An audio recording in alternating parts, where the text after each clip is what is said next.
you're the cream of the crop. You're the top guys. You dive the deepest, and you're doing the hardest jobs.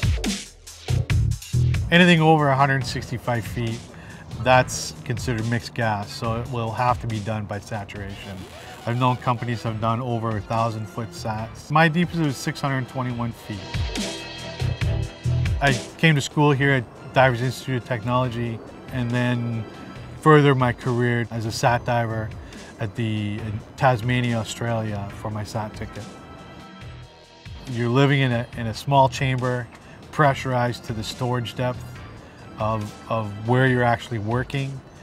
A chamber is probably 15 to 20 feet long, 2 bunks on the top and 2 bunks down below, and a small pathway in between. You're living in that chamber for 28 days. You're breathing a helium and oxygen mixture. You transfer into a bell.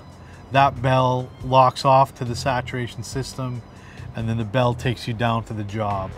And you're diving with either a 2-man team or a 3-man team for 6 hours in the water. And once that dive's done, you go back to the bell mates back onto the system, and you're still under pressure in the sat chamber, and the next team goes. There's no decompression until the end of your 28 days or the end of the time, and then that team will start decompression. Every 100 foot, that's 1 day, and then you add a day on top of it. So if you're at 300 feet, it will be a 4-day decompression. I'm installing new pipelines, installing flanges, installing clamps. Most of it is dealing with heavy equipment. The flanges that we have are 16 to 42 inch flanges. 1 bolt and 2 nuts are over 100 pounds.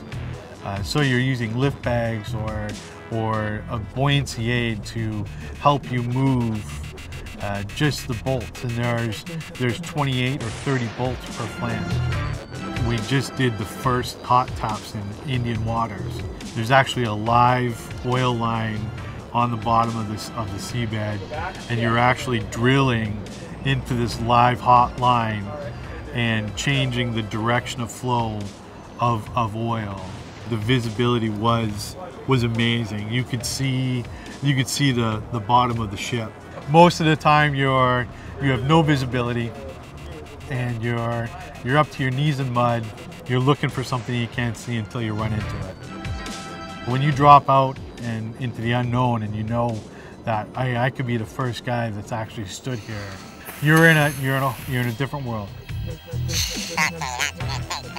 I love sat diving. I'm home now for 2 months, and I can't wait to get back offshore right now. Every day is something new.